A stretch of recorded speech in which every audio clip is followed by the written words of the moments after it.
মসজিদে যাওয়ার পরে মোবাইলে সাইলেন্ট করে না কি করছে, তারপরে ফোনাইলো না তোমার মোবাইলের মধ্যে সাইলেন্ট করে দেখে ই ছেড়ে দেয়। এটা তো দিলে ভালো প্রশ্ন করছে একটা। যদি নামাজ পড়ার সময় যে সংখ্যা ফোন হয় এই সময় আমি কি করা দরকার?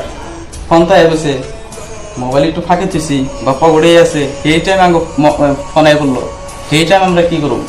এটা বুঝলাম যে হঠাৎ করে হয়ে গেছে, কিন্তু আমি পড়ুম কি নামাজের মধ্যে এমবুড়ে তো মোবাইল বাজতাম রয়েছে। যদি আপনি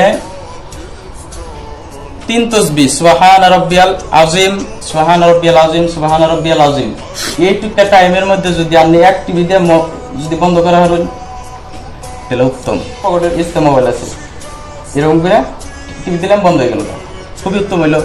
ইস্তে আছে টিভি দিলাম বন্ধ হয়ে গেল না, বা শেষ দেয় যাবার নিচ্ছি যাওয়ার টাইমে টিভি দিলাম বন্ধ হয়ে গেল না, এই কামটা আমরা করা হারি। আর যদি না বন্ধ করা হলো এর থেকে বেশি সময় লাগে, এই মোবাইল যদি ফাঁকে থাকে তখন রিংটনের ফলে খেয়াল করুন রাখবো যে রিংটন কোন রিংটন বাজতেছে। রিংটন তো যদি সিম্পল হয় তাহলে বাঁচতে থাকে, তাহলে বাঁচতে থাকে। আর আমরা যারা মুসল্লি আছে তাকে একটু ধৈর্য ধরা দরকার, ভুলবশত হয়ে গেছে। যদি আপনার রিংটন যদি অশ্লীল হয়, ভয়াবহ হয়, গানের সাউন্ডটাও খুব বেশি, মুসল্লি যারা আছে তাহলে তো একদম বিনাশ করে ফেল দিব। তখন কি করুন? তাহলে আপনার যদি এই ধরনের যদি অশ্লীল যদি রিংটন যদি অতিমাত্রা হয়ে যায়, বেশি হয়ে যায়, তার নামাজ ছাড়া ওই মোবাইলের বন্ধ করেন না।